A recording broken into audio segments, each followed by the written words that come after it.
अखिलेश जी के साथ जो भी कुछ हुआ उन्होंने ट्वीट भी किया है।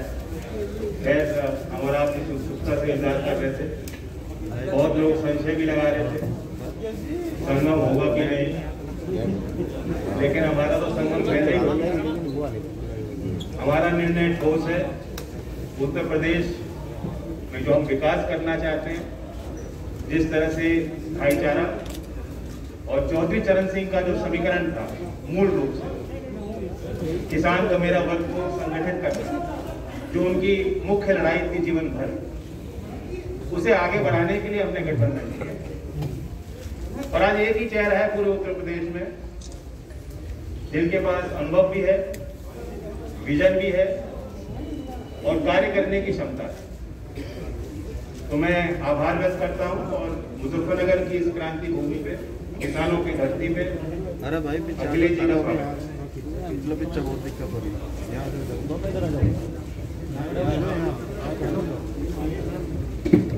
मैं सबसे पहले जयंत चौधरी जी का धन्यवाद देता हूं और इसके साथ साथ मैं अपनी प्रेस के जितने भी साथी यहाँ उपस्थित हैं, मैं इस विलंब के लिए आप लोगों से क्षमा मांगता हूँ।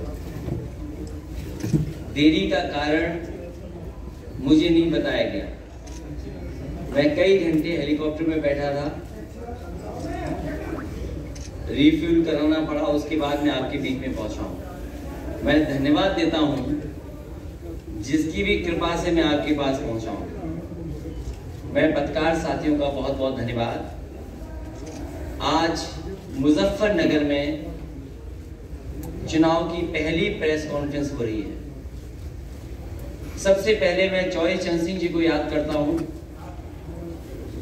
चौधरी चरण सिंह जी ने जो रास्ता दिखाया था किसानों को मजबूत करने के लिए, उनको सशक्त करने के लिए, उनकी फसल पैदावार की सही कीमत मिल जाए और किसान और किसान का परिवार आर्थिक रूप से कैसे संपन्न हो। चौधरी चरण सिंह जी, बाबा टिकैत जी, नेताजी और अजीत सिंह जी ने लगातार समय समय पर सरकार को जगाने का काम किया। जो सरकारें गूंगी बहरी हो गई थी, उनको जगाया, उस आंदोलन को आगे बढ़ाने का काम किया।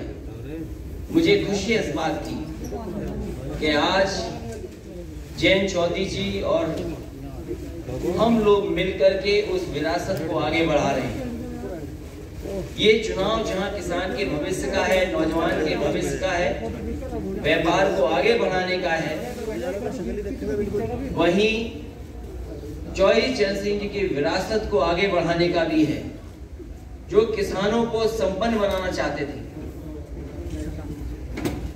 किसानों के लिए सपना देखा था कि वो संपन्न हों, लेकिन जो हालात हैं,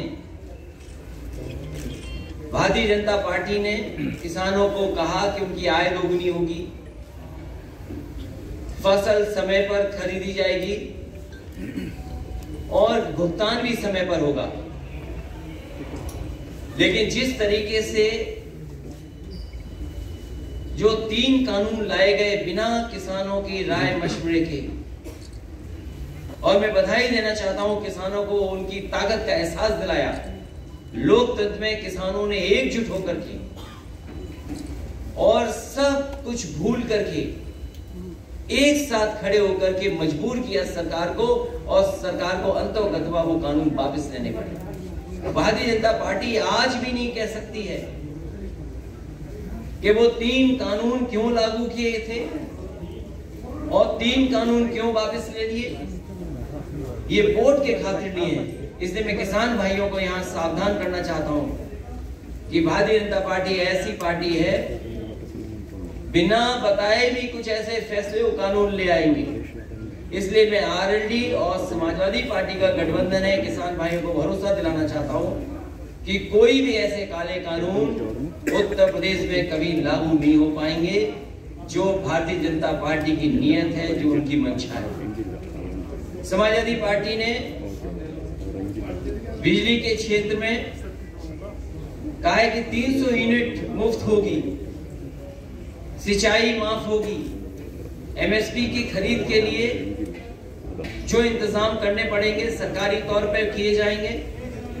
वहीं फार्मर्स के लिए कि उनके गन्ने के भुगतान के लिए उन्हें इंतजार न करना पड़े, 15 दिन इंतजार न करना पड़े। Farmers corpus fund, farmers revolving fund budget से देकर के किसानों का समय पर भुगतान करने का काम भी गठबंधन मिलकर के करेगा।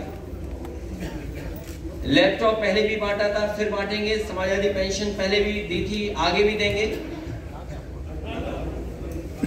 और वहीं मैं इस मौके पर याद दिलाना चाहता हूं भारतीय जनता पार्टी को कि कम से कम अब चुनाव आ गया है, अपना संकल्प पत्र तो पढ़ लें। जो जो वादे किए थे, क्या वादे पूरे हुए हैं? उनका हर वादा जुमला निकला, झूठे विज्ञापन दिए, आज भी आंकड़ों की खिलवाड़ कर रहे हैं। और जब भारतीय जनता पार्टी घिर जाती है तो बुनियादी मुद्दों से हट करके काम करती है। मुझे उम्मीद है कि इस क्षेत्र में हमेशा गंगा जमुनी तहजीब, भाईचारा और आपस में मिलकर के नकारात्मक सोच को हमेशा नकारा है। इस चुनाव में भी नकारात्मक सोच को नकारने का काम करेंगे और मुझे उम्मीद है कि इस बार ऐतिहासिक जीत होने जा रही है। आरएलडी और समाजवादी पार्टी मिलकर के उत्तर प्रदेश से भारतीय जनता पार्टी का सफाया करेंगे।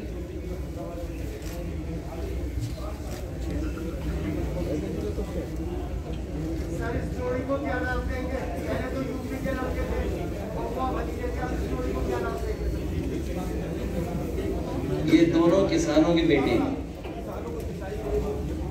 किसानों के हक के लिए आखिरी वक्त तक लड़ेंगे। और इसीलिए मैं जेब में एक पोटली लेके चलता हूँ, लाल टोपी और लाल पोटली।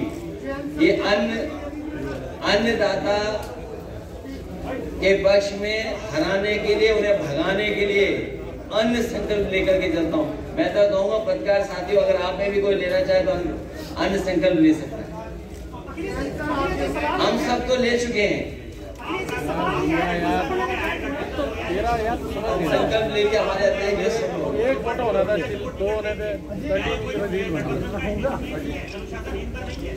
कहाँ पर ये हम दोनों बैठ करके तय कर लेंगे।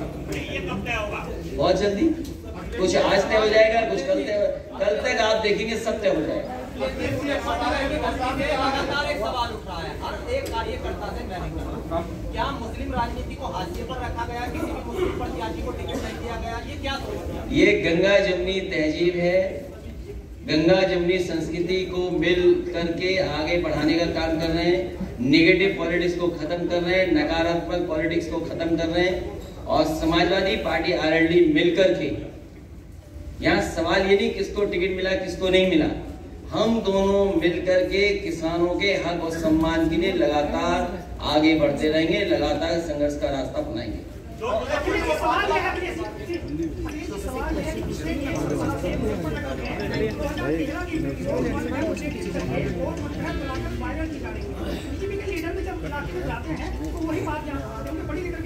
तो क्या मौलिकता के आधार पर विकास के मुद्दे पर भारतीय जनता पार्टी बहस से बच रही है?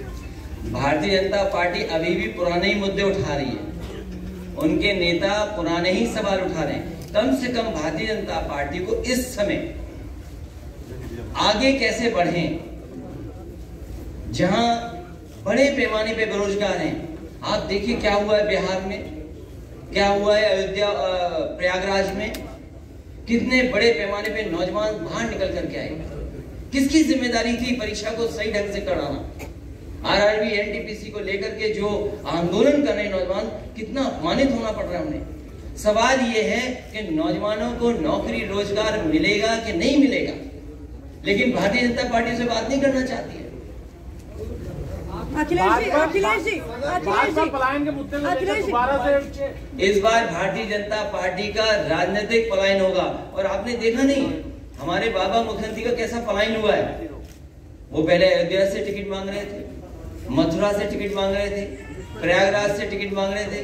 भारतीय जनता पार्टी ने ऐसा उनका पॉलिटिकल प्लान किया है कि उन्हें घर भेज दिया वापस। योगी आदित्यनाथ अखिलेश जी योगी आदित्यनाथ कह रहे हैं कि आप जिन्ना के उपासक हैं और वो सरदार पटेल के पुजारी। जिस तरह के घोषित अघोषित प्रतिबंध इलेक्शन पर है, आपको लगता है इस तरह की कल्पना आपने इलेक्शन की थी? भारतीय जनता पार्टी के लोग पर्चा भी बांट रहे हैं तो कोरोना फैलाने के लिए बांट रहे हैं, ऐसे करते हैं। आपको योगी नहीं, ये नहीं पता इलेक्शन कमीशन को ऐसे लोगों को एकदम रोक देना चाहिए जो ये भूल गए हो कि कोरोना फैलता कैसे है।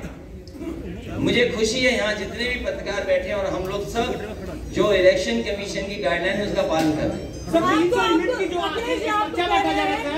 आदित्यनाथ कह रहे हैं आपको जिन्ना का उपासक और कह रहे हैं कि हम सरदार पटेल के पुजारी हैं। अखिलेश यादव जिन्ना बांटा जा रहा है।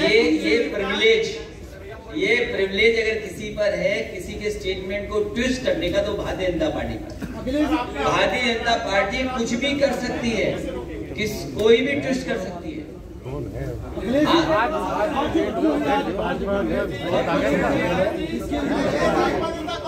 ये तो क्योंकि विभाग मेरे पास नहीं है, विभाग तो केंद्र सरकार के पास है, वही बता सकते हैं। मुजफ्फरनगर के सदर विधानसभा से 2 बार आपके चुनाव लड़ चुके हैं गौरव स्वरूप। आज उनके भाई जो है बंटी स्वरूप को आपने टिकट दिया है, उनके भाई आज जो है उसमें शामिल हो गए भाजपा में, तो क्या कहेंगे? गौरव स्वरूप चुनाव से पहले बहुत सारे लोग जाते और आते हैं जिन पर व्यापक समर्थन था, जिनके पास व्यापक जन समर्थन, जनता खड़ी थी साथ। वो देखिए समाजवादियों के साथ आए कि नहीं आए, अभी तक उसकी भरपाई भारतीय जनता पार्टी नहीं कर पाई।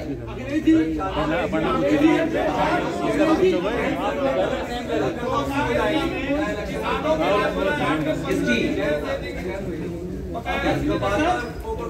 सर एक इधर से ले लीजिएगा। 11 मिनटों का एक संकल्प पत्र आप बांट रहे हैं। आप किस पड़ोस में रहते हो? मैं उस पड़ोस में नहीं रहता। सबसे ऊपर मेरा घर है 300 यूनिट बिजली का। और कैसे संभव कर देखिए पर्चे पर समाजवादी पार्टी ने बहुत सोच समझ करके और जो एक्सपर्ट हैं, जो जानकार हैं, उनसे राय मशवरा कर करके ये फैसला लिया है कि घरेलू बिजली और आम लोगों के लिए 300 यूनिट फ्री बिजली समाजवादी सरकार और आरएलडी के गठबंधन की सरकार बनने के बाद फैसला लेगी। और मैं इसलिए कह रहा हूं कि आप सब लोग जानते होंगे 4.5 साल से मुख्यमंत्री जी के आपने स्टेटमेंट सुने होंगे, लेकिन मुख्यमंत्री जी ने कभी भी बिजली के कारखाने का नाम नहीं लिया होगा। भारतीय जनता पार्टी की सरकार में अगर वो कारखाने बन गए होते तो आज उत्तर प्रदेश में इतने महंगे बिजली के बिल नहीं देने पड़ते। इसलिए सिंचाई माफ और 300 यूनिट माफ होगी, फ्री मिलेगी, बिल नहीं आएगा। और इसलिए कर सकते हैं क्योंकि जो सरकार को बिजली मिलती है वो सस्ती है। मैं याद दिलाना चाहता हूं कि मेरे एक बिजली के कारखाने का जो नेताजी के समय पर उत्तराखंड में श्रीनगर में लगा था, आज भी उसकी बिजली सबसे सस्ती है। जो एनटीपीसी से पुरानी बिजली उत्तर प्रदेश को मिलती है वो भी बहुत सस्ती है। लेकिन भारतीय जनता पार्टी की 2 बार सरकार बन गई, उसके बावजूद भी बिजली का कोटा उत्तर प्रदेश का नहीं बढ़ाया। और जैसे ही समाजवादी पार्टी ने तय किया कि 300 यूनिट फ्री मिलेगी, भारतीय जनता पार्टी ने कहा हम भी बिल आधा करेंगे। तो हम भारतीय जनता पार्टी से कहेंगे कि अगर आज आधा बिल कर रहे हो तो आपने 4.5 साल क्यों वसूला पैसा? क्या आप जनता का पैसा वापस करोगे? और बिजली के कारखाने का नाम अगर एक बार भी सुना हो मुख्यमंत्री के मुंह से तो बता दो, 3x660 super critical thermal plant. वो अभी तक 4.5 साल में बिजली के कारखाने का नाम नहीं रट पाए। 3x660 super critical thermal plant.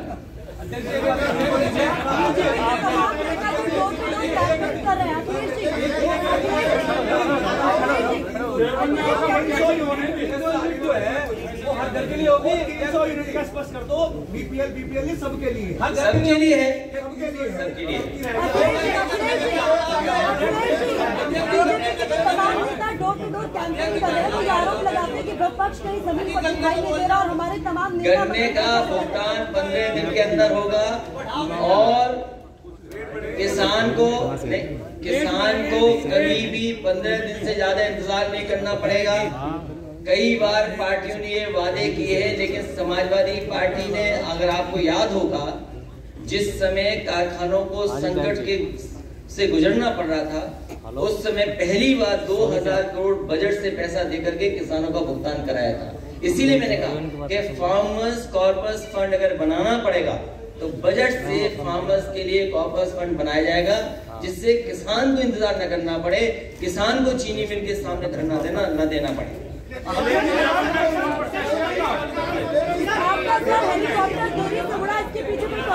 Table में बुलाने वाले रखने वाले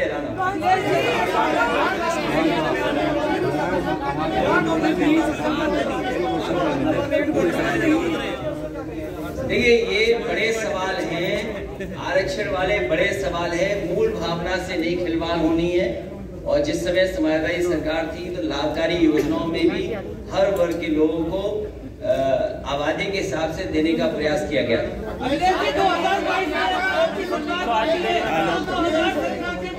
2022 की सरकार कैसी होगी और क्या मैं आपको बधाई देता हूँ, धन्यवाद देता हूँ कि 22 की सरकार अच्छी होगी, बेहतर होगी और किसानों के और नौजवानों के हित में होगी।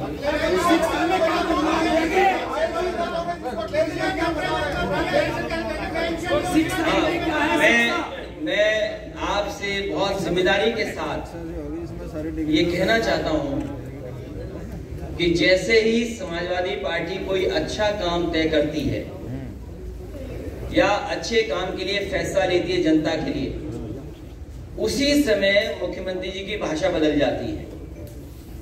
पुरानी पेंशन बहाल होगी और उसके लिए बाकायदा पूरा तैयारी के साथ, मैंने लखनऊ में भी प्रेस के सामने कहा कि जो फाइनेंशियल एक्सपर्ट्स हैं और जो वित्त विभाग में बहुत अनुभव के साथ पहले से काम कर रहे हैं और कुछ लोग जो रिटायर हो गए हैं और कर्मचारी जितने भी उनके संगठन है उनसे समय समय पर बात हुई है, उनसे और वित्त विभाग के जो रिटायर्ड अधिकारी हैं एक्सपर्ट, उनके बीच में बातचीत के बाद ही फैसला लिया है कि पुरानी पेंशन बहाल होगी और उसके लिए अगर बजट से भी पैसा कॉर्पस फंड के लिए देना पड़ेगा तो सरकार में दिया जाएगा।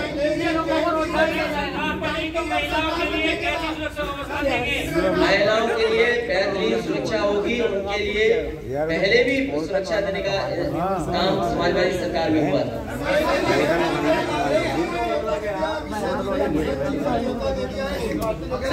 अरे उनका न्योता कौन स्वीकार कर रहा है?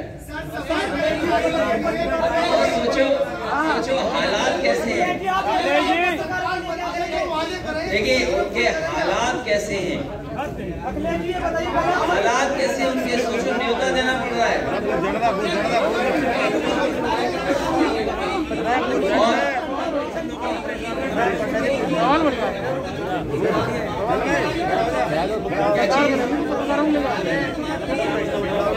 जो मिल की कैपेसिटी का अगर विस्तार होगा तो वो तो तय होगा सरकार बनने के बाद। सरकार तो बनाओ आप।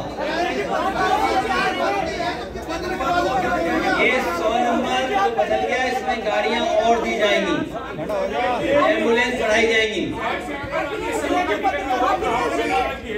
मैं राकेश जी को मैं समझा दूं, हमारे रथ में बैठेंगे।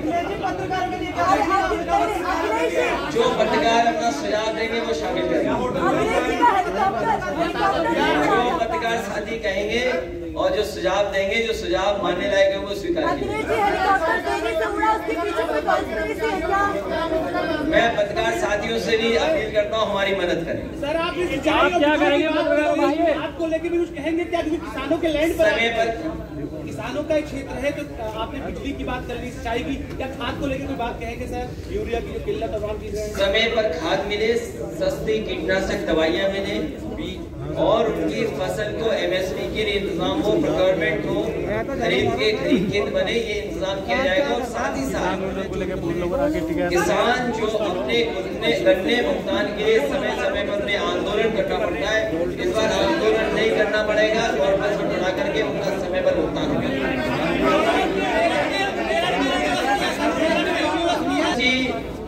यूनिवर्सिटी बनाने में केवल वाइस चांसलर अपॉइंटमेंट करना होता है। आप जहाँ का स्टाफ लाएगा उसको सहमति देंगे। अगर कोई प्राइवेट यूनिवर्सिटी भी खोलना चाहेगा तो सहयोग करेंगे, सरकारी खोलना चाहेगा तो उसमें मदद करेंगे, बना दी जाएगी। मैं जो हमारे पत्रकार साथी कहते हैं यूनिवर्सिटी बननी चाहिए, यूनिवर्सिटी बना देंगे। एम्स हमारे हाथ में नहीं है, लेकिन अगर ये एक महत्वपूर्ण बात है कि जो अस्पताल को लेकर के कह रहे हैं कि बड़ा मेडिकल कॉलेज हो, ये किया जा सकता है कि एम्स के लिए प्रस्ताव भेज देंगे और एम्स के लिए जो समाजवादी सरकार में केंद्र सरकार चाहेगी वो सब सहूलियत दी जाएंगी। और मुझे खुशी है इस बात की कि जितने भी एम्स उत्तर प्रदेश में अभी तक खुले हैं, दोनों एम्स में जमीन समाजवादी सरकार ने ही दी है।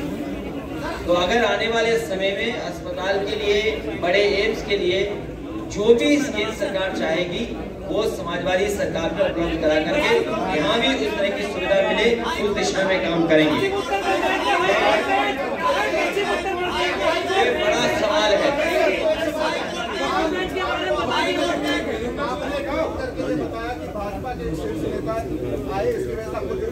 नहीं, मैंने ये नहीं कहा। मैंने कहा कि कुछ देर पहले भारतीय जनता पार्टी के नेता फ्लाई करके गए।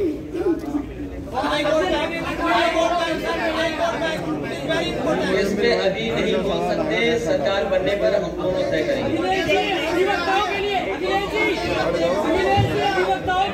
मैं आपको इन नियमों का अनुपालन, कल हमारे बुढ़ाना क्षेत्र के जो प्रत्याशी हैं राजपाल बालिया जी, ऑनलाइन उन्होंने निवेदन किया ईसी में कि वीडियो वैन वो चलाना चाहते हैं। एक दिन बीत चुका है, अभी तक उन्हें अनुमति नहीं दी गई, जबकि बीजेपी की वैन आप देख रहे हैं पूरे प्रदेश में चलाई जाएगी। हमारे पार्टी के लोग, गठबंधन के लोग ऑब्जर्वर से मिलेंगे और हमें उम्मीद है कि इस तरह की शिकायत उनका निस्तारण निष्पक्ष रूप से चुनाव आयोग के अधिकारी करें। और मैं आपको बताना चाहता हूं कि कर्मचारियों में बहुत भारी रोष है, नाराजगियां हैं सरकार से और उम्मीद के साथ गठबंधन की तरफ वो देख रहे हैं। ओपीएस की बात अखिलेश जी ने कही है, कई बातें हमने की है। आज स्थिति यह है कि पोस्टल बैलेट की व्यवस्था में अधिकारी उनके वोटर आई कार्ड बनवा रहे हैं। मैं निवेदन करना चाहूंगा सभी कर्मचारी से, पुलिस कर्मियों से जिनकी वोट पोस्टल बैलेट से पड़नी है, सतर्क रहें। बैलेट पेपर लेकर वोट बना के ही दें। अपने वोटर कार्ड को अधिकारी भी मांगे, उसको ऐसे ना दें। ये जयंत चौधरी ने ठीक बात कही है कि उत्तर प्रदेश के अधिकारियों को लगाया गया है कि वो दबाव बना करके और उनके वोटर आईडी ले लें या आधार कार्ड ले लें। और हो सकता है जिस तरीके से जिला पंचायत में अधिकारियों ने मन मर्जी से वोट दिलवाए थे, इसमें भी लोगों पर दबाव बना रहे हैं। हम भी लिख करके चुनाव आयोग को इस बात को देंगे। मैं इसके साथ साथ जो आरएलडी और समाजवादी पार्टी के प्रत्याशी हैं, मैं आपके माध्यम से यहाँ की जनता से अपील करना चाहता हूँ कि समाजवादी पार्टी और आरएलडी के जो प्रत्याशी हैं उनको भारी बहुमत से जिताने का काम करें। चरथावल से पंकज मलिक जी चुनाव लड़ रहे हैं, बुढ़ाना से राजपाल बालियान चुनाव लड़ रहे हैं, पुरकाजी से अनिल कुमार चुनाव लड़ रहे हैं, मुजफ्फरनगर शहर से सौरभ स्वरूप चुनाव लड़ रहे हैं, मीरापुर से चंदन चौहान चुनाव लड़ रहे हैं, खतौली से राजपाल सैनी जी चुनाव लड़ रहे हैं। मुझे उम्मीद है कि यहाँ की जनता हमारा और जयंत चौधरी जी की दोनों की अपील पर इनको भारी बहुमत से जिताने का काम करेंगे। जो वादे हम लोगों ने मिलकर के किए हैं, उन वादों को पूरा करने का काम हम लोग करेंगे।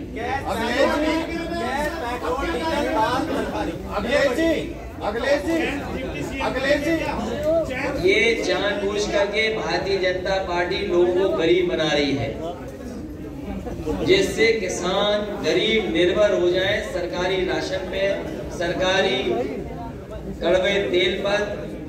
और मैं आपको भरोसा दिलाता हूं, हमारे पत्रकार साथी ने जो कहा है कि जो महंगाई हुई है सरसों के तेल की, आप भी प्रचार के माध्यम से रिफाइंड तेल मत खाइए।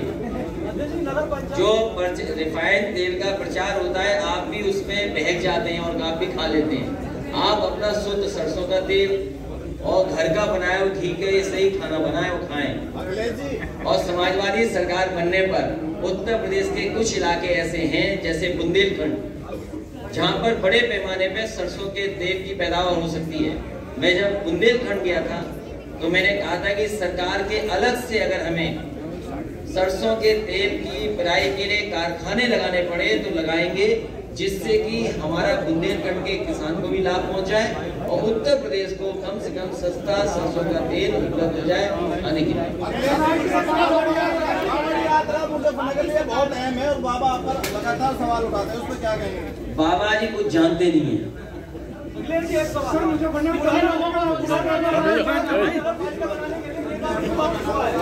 छोटा काम है, बड़ा काम करेंगे। मैंने पिछली बार भी कहा था जब आरएलडी और समाजवादी पार्टी चुनाव जीते थे और मैं सारण में आया था तभी मैंने कहा था कि कम से कम से जोड़ा जाएगा तो कम समय में पहुंचा जा सके। भारतीय जनता पार्टी का एक्सप्रेस वे कब बनेगा कोई नहीं जानता, लेकिन इस हिस्से को जोड़ने के लिए नया एक्सप्रेस वे बनाना पड़ेगा। समाजवादी पार्टी और आरएलडी दोनों मिलकर के एक ग्रीन फील्ड एक्सप्रेस बनाएंगे जिससे कि लखनऊ पहुंचना आसान हो जाए।